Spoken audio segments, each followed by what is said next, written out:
Film ini cerita tentang seorang pria yang mengalami depresi setelah kehilangan istrinya. Namun suatu hari tiba-tiba dia bertemu dengan roh wanita yang bisa membuatnya lebih menghargai hidup. Dan begini ceritanya.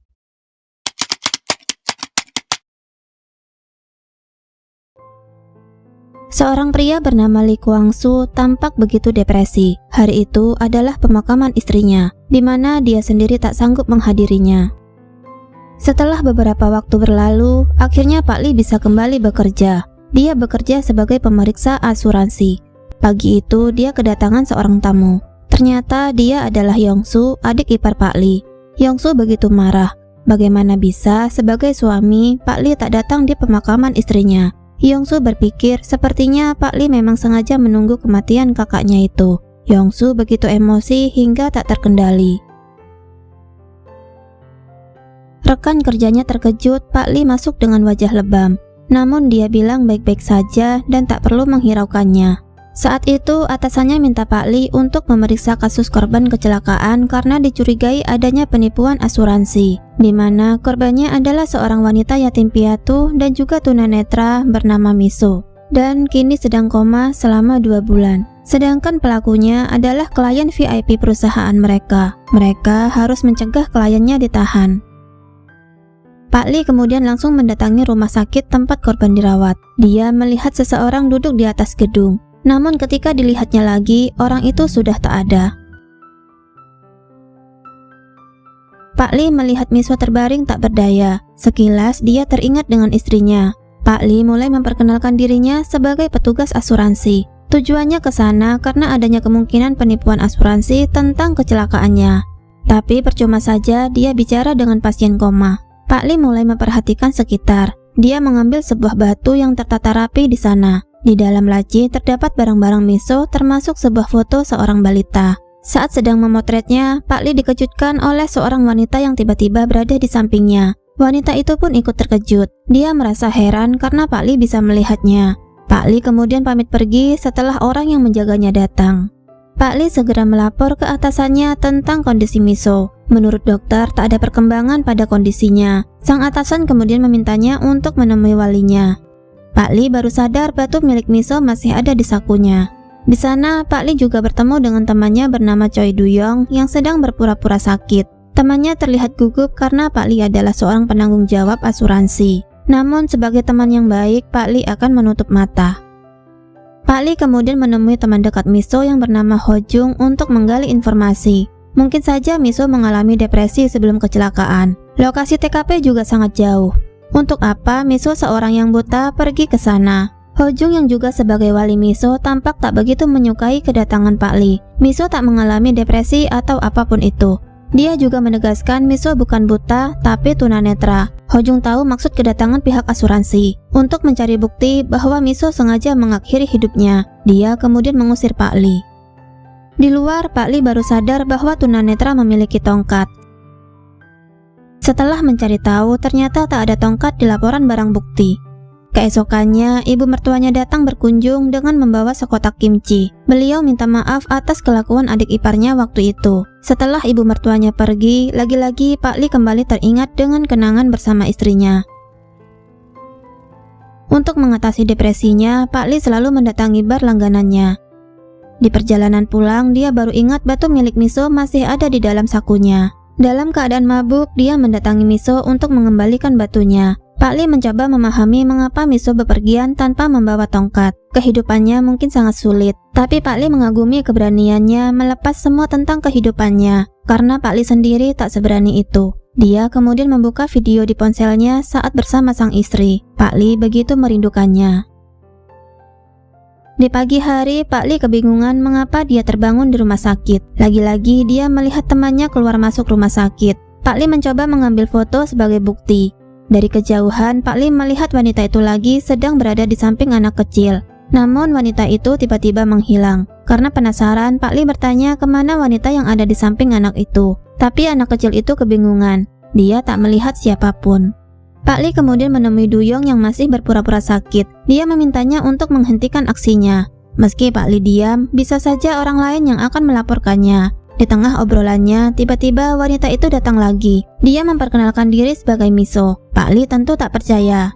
Mana mungkin dirinya adalah Miso yang saat ini sedang koma. Du Yong bingung dengan sikap Pak Li yang aneh. Dia ketakutan kemudian pergi. Sedangkan wanita itu terus meyakinkan Pak Li bahwa dirinya memang Miso. Hingga tak sengaja Pak Li melihat ke arah kaca dan hanya ada bayangan dirinya saja. Tentu dia terkejut dan lari ketakutan.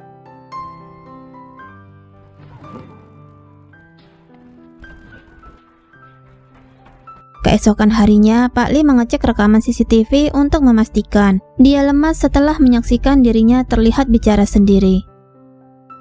Pak Li kemudian menemui roh Miso di atas gedung. Dia melihat tetesan air menembus tangan Miso lalu pingsan.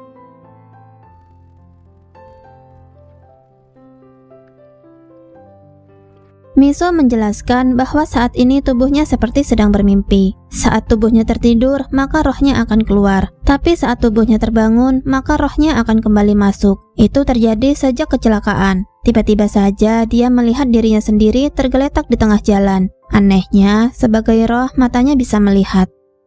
Miso merasa senang ada orang yang bisa melihat bahkan menyentuhnya. Dia minta bantuan Pak Li untuk mengantarnya ke suatu tempat. Pak Li menolaknya. Mengapa dia harus mengantarnya? Sebagai roh, Miso seharusnya bisa menghilang dan pergi kemana saja. Tapi Miso terus memohon karena selalu takut keluar sendiri. Dia bahkan tak tahu arah.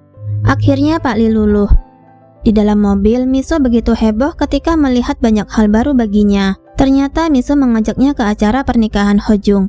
Mereka sudah seperti keluarga. Miso ikut bahagia melihat sahabatnya akhirnya menikah. Namun terlihat jelas kesedihan di wajahnya.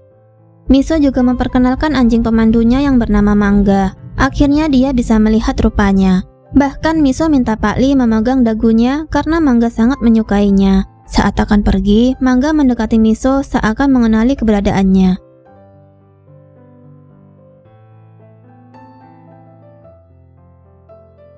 Tak seperti sebelumnya, saat di mobil Miso terlihat murung. Dia bertanya akankah dirinya bisa bangun lagi?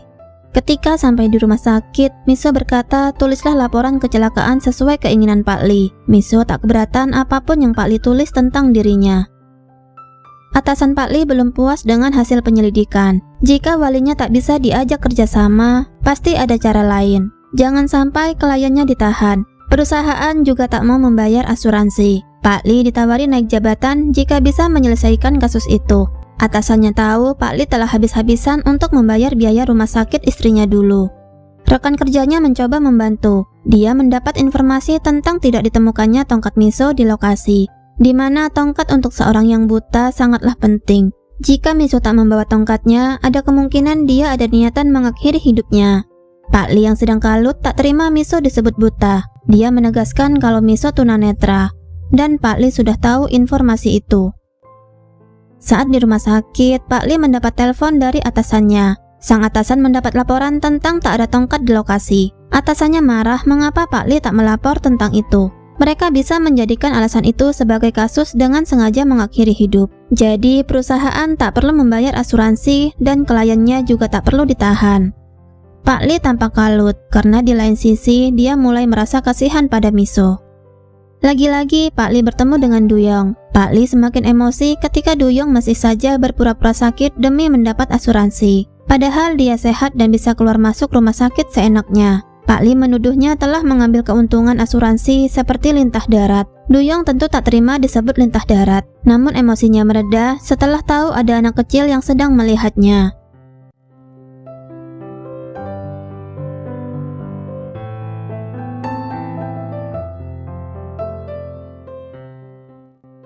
Keesokannya, daripada pergi ke kantor, Pak Li lebih memilih ke rumah sakit. Dia duduk termenung sampai Miso menghampirinya. Di atas gedung, Miso cerita tentang dirinya yang merasa sangat kecil ketika duduk di sana, seperti batu kecil yang dia kumpulkan. Dia suka menyentuh batu. Bagi tunanetra, sentuhan memberitahu segalanya tanpa melihat. Sekarang Miso memang sudah bisa melihat, tapi dia tak bisa menyentuh. Kadang dia merindukan dirinya yang dulu. Tapi Miso tahu Tuhan tak akan memberinya segalanya. Pak Li menatapnya dengan penuh rasa iba. Dia kemudian mengajak Miso keluar. Miso sungguh senang bisa melihat berbagai macam ikan. Namun raut wajahnya berubah setelah melihat anak perempuan bersama ibunya. Miso bercerita kalau ibunya meninggalkannya di gereja ketika usianya 4 tahun. Sang ibu hanya memberinya satu foto masa kecilnya dengan tulisan tentang ulang tahun dan namanya. Mungkin dulu sang ibu meninggalkannya karena kesulitan ekonomi. Miso tak membencinya. Setelah menjadi dewasa, Miso mengaku sudah tak merindukan ibunya lagi.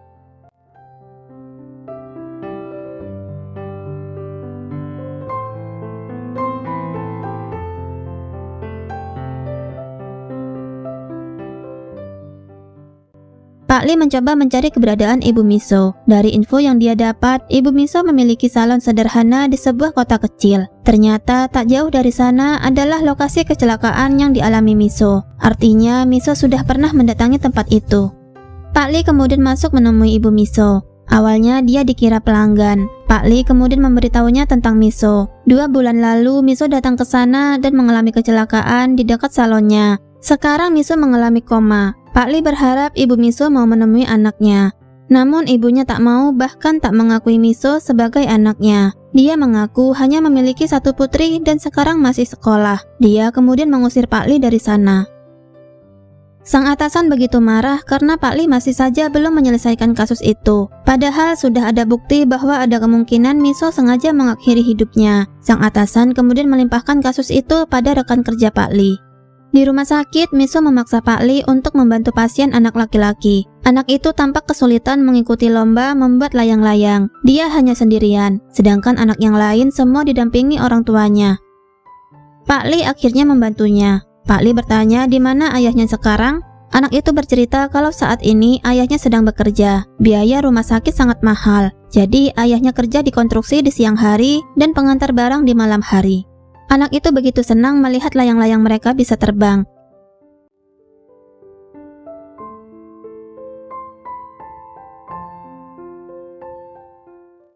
Sesaat kemudian sang ayah datang. Tak disangka ternyata ayah anak itu adalah Duyong, teman Pak Li. Setelah lomba selesai, Pak Li melihat Ibu Miso datang ke rumah sakit. Ibu Miso hanya melihat anaknya dari balik pintu. Pak Li menyuruhnya untuk masuk. Miso membutuhkannya lebih dari sebelumnya. Namun Ibu Miso merasa tak pantas menemuinya, kemudian buru-buru pergi dari sana. Dan Miso melihat semuanya.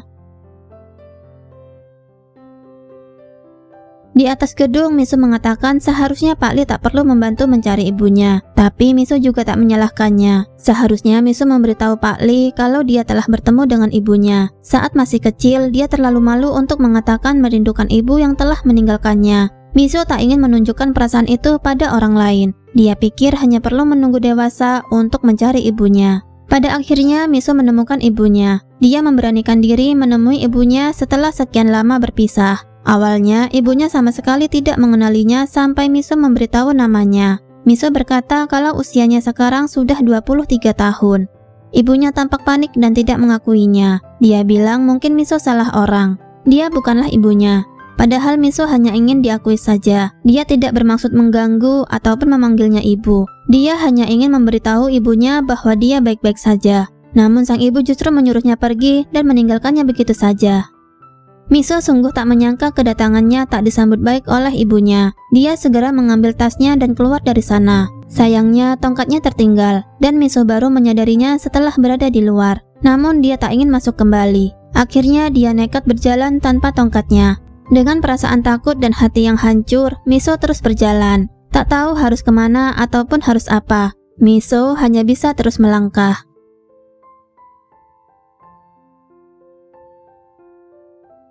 Hingga akhirnya tiba-tiba dia melihat dirinya sendiri tergeletak di tengah jalan.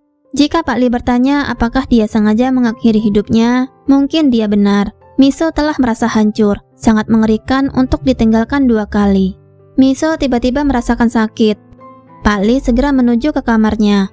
Di sana, para dokter dan perawat tampak panik. Tubuh Miso penuh cairan merah yang terus keluar dari mulutnya. Melihat itu lagi-lagi Pak Li teringat dengan mendiang istrinya. Atasan Pak Li tampak senang karena kasus Miso bisa diselesaikan dengan baik. Mereka menganggap Miso sengaja mengakhiri hidupnya dan perusahaan tak perlu membayar asuransi. Pak Li yang mendengarnya merasa itu sungguh tak adil. Demi menyelamatkan hak Miso, bersama Ho Jung, Pak Li menemui Ibu Miso. Hojong membujuknya untuk menjadi wali Miso karena menurut dokter hidupnya sudah tak lama lagi. Mereka menunggunya hingga malam, namun ibu Miso tetap mengabaikan mereka. Pak Li kemudian menemui Duyong, sahabatnya. Sejak mengetahui bahwa anak itu adalah putranya, Pak Li tak lagi marah padanya. Dia akhirnya mengerti mengapa Duyong harus berpura-pura sakit demi uang asuransi. Keesokan harinya, tak disangka ibu Miso akhirnya bersedia menemui anaknya. Sebagai wali, ibu Miso akan mendapatkan semua hak Miso termasuk uang asuransi. Namun ibu Miso menjelaskan bahwa kedatangannya hanya untuk merawat putrinya. Dia tak membutuhkan semua itu. Putrinya marah mengapa ibunya mau merawat Miso tapi menolak menjadi wali. Selama ini untuk menjaga diri sendiri saja tak bisa. Putrinya tahu sulit bagi ibunya untuk merawat Miso. Bahkan saat ini pun ibunya masih berjuang. Dia hanya tak ingin ibunya tambah menderita. Ternyata Miso juga mendengarnya. Saat menjaga tubuh Miso yang tak berdaya, ibunya menyesal telah menyakiti hatinya. Ibu Miso merasa berhutang maaf pada anaknya. Roh Miso pun tak kuasa menahan air matanya. Ternyata ibunya sungguh sayang padanya. Di kantor, sang atasan begitu marah dengan kehadiran ibu Miso. Karena sebagai wali, ibu Miso belum bersedia menandatangani surat pernyataan bahwa Miso sengaja mengakhiri hidupnya. Artinya, ada kemungkinan mereka kalah. Dan jika itu terjadi, klien mereka akan ditahan dan perusahaan harus membayar asuransi. Pak Li sudah muak lalu pergi.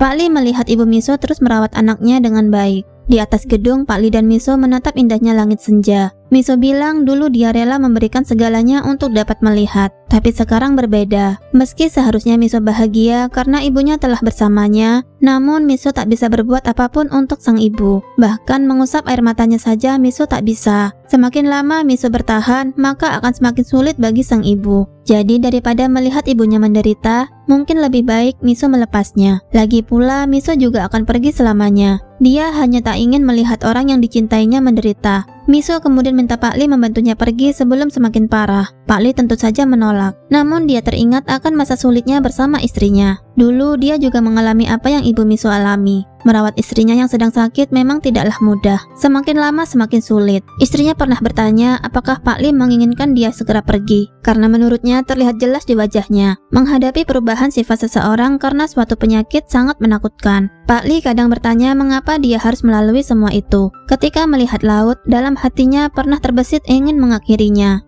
Saat itu istrinya merasa kedinginan dan minta Pak Li untuk mengambilkannya selimut. Namun saat dia kembali, istrinya sudah tak ada di sana. Pak Li kemudian melihat istrinya sudah tergeletak di jalan. Dia membawanya ke rumah sakit, namun sudah terlambat. Ternyata saat itu Miso melihatnya. Di pinggir pantai dengan langit yang indah, Miso berkata kalau dia ingin berada di sana di saat terakhirnya. Miso memaksa Pak Li untuk mengingat wajahnya. Baginya sungguh menyakitkan jika tak ada yang mengingat wajahnya. Tentu saja Pak Li menolak karena dia tahu maksudnya. Miso kemudian minta Pak Li menyentuh wajahnya. Cara itu akan membuat Pak Li tak akan bisa melupakannya. Kemudian kita diperlihatkan bahwa istri Pak Li memang sengaja mengakhiri hidupnya. Ketika membuka mata, Pak Li melihat wajah istrinya. Sang istri berkata dia hanya ingin meninggalkan kenangan indah untuk suaminya itu. Karena yang istrinya inginkan hanya kenangan indah saja yang Pak Li ingat. Kini Pak Li mengerti mengapa istrinya mengakhiri hidupnya. Dia tahu penyakitnya tak akan bisa sembuh. Sebelum menjadi parah dan membuat orang yang dicintainya menderita, istrinya lebih memilih pergi lebih dulu. Di dalam ruang kerja istrinya, Pak Li mengingat semua kenangan indah bersama sang istri, di mana sebelumnya Pak Li tak pernah sanggup masuk ke ruangan itu.